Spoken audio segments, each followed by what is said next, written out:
दोस्तों, सबसे पहले सब्सक्राइब करें, नोटिफिकेशन बेल दबाएं और सबसे पहले वाली ऑप्शन ऑल करें, जिससे हमारी आने वाली नई वीडियो की नोटिफिकेशन आपको फ़ौरन मिल जाए। जय श्री राम भक्तों। दोस्तों, ये कथा बहुत ही हास्यप्रद और रोचक भी है, सुनकर लाइक जरूर करें। आज की कथा है मूर्ख पंडित और सांड का क्रोध। आइए कथा श्रवण करें। एक पंडित जी थे। उनके पास एक मोटी ताजी दुधारू गाय थी। यह गाय उन्हें किसी ने दान में दी थी। गाय के कारण घर में दूध, घी, दही की कमी नहीं होती थी। खा पीकर पंडित जी मोटे तगड़े होते जा रहे थे। एक शाम की बात है, पंडित जी जैसे ही दूध दूहने गौशाला पहुंचे तो गाय वहां से गायब मिली। खूंटा भी उखड़ा हुआ था। पंडित जी की जान सूख गई। उन्होंने सोचा, हो ना हो गाय कहीं निकल भागी है। गाय चूंकि उन्हें बहुत प्रिय थी, सो वह फौरन ढूंढने निकल पड़े। थोड़ी दूर पर पंडित जी को गाय चरती हुई दिखाई दी। वह बहुत खुश हो गए, लेकिन सांझ के झुरमुट में यह नहीं जान पाए कि जिसे वह अपनी गाय समझ बैठे हैं वह पड़ोसी का मरखना सांड है। उन्होंने लपक कर जी हुई रस्सी थामी कि सांड भड़क उठा। जब तक सारी बात समझ में आती देर हो चुकी थी। सांड हुंकारता हुआ उनके पीछे पड़ गया। थुलथुल शरीर वाले पंडित जी हांफते हांफते गिरते पड़ते भाग खड़े हुए।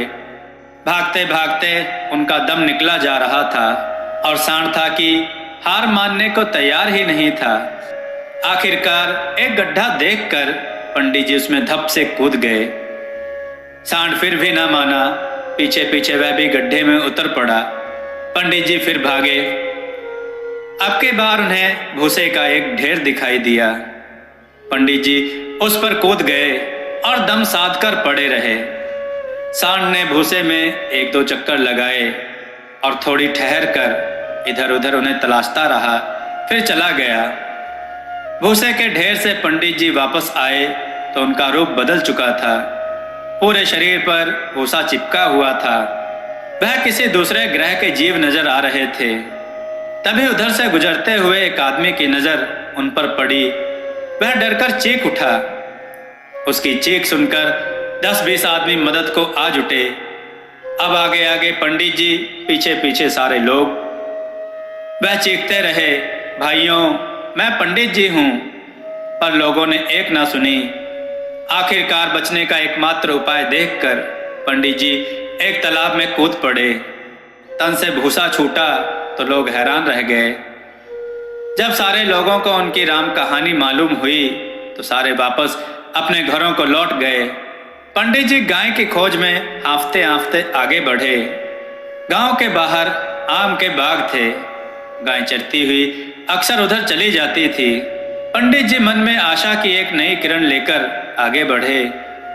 उन दिनों आम पकने लगे थे। रखवाले बागों में झोपड़ी बनाकर रखवाली करते थे। जब उन्होंने चुपके चुपके किसी को बाग में घुसते देखा तो लाठी लेकर शोर मचाते हुए उस ओर दौड़ पड़े जिस ओर से पंडित जी आ रहे थे। पंडित जी के होश उड़ गए। वह सिर पर पैर रखकर भाग खड़े हुए। भागते भागते वह एक खेत में पहुंचे। खेत में खरबूजे और ककड़ियां बोई हुई थीं। खेत के रखवाले ने गोल मटोल पंडित जी को देखा तो समझा कोई जानवर घुस आया है। वे लाठियां और जलती मशालें लेकर उनके पीछे लपक लिए। अब पंडित जी का धैर्य टूट गया। इस बार भागे तो सीधा घर जाकर रुके। उनकी हालत देखकर पंडिताइन ने पूछा, क्यों जी, कहाँ से आ रहे हो? पंडित जी हांफते हुए बोले, मैं गाय की खोज में दुबला हो गया और तुम पूछती हो कि कहाँ से आ रहे हो? गाय की खोज? गाय तो घर के पिछवाड़े बंधी हुई है। गौशाला का खूंटा उखड़ गया था, इसलिए मैंने गाय को पिछवाड़े में ले जाकर बांध दिया था। पंडिताइन की बात सुनकर पंडित जी ने सिर पीट लिया और हंसकर रह गए। दोस्तों, आपको यह कथा कैसी लगी? अपने विचार और सुझाव कमेंट में जरूर दें। दोस्तों, हमारे एनिमेशन वीडियोस भी देखें जिनका लिंक डिस्क्रिप्शन बॉक्स में दिया गया है, और कमेंट करके बताएं कथाओं को लाइक करें, चैनल को सब्सक्राइब करना ना भूलें और कहानियों को शेयर जरूर करें। जय श्री राम भक्तों।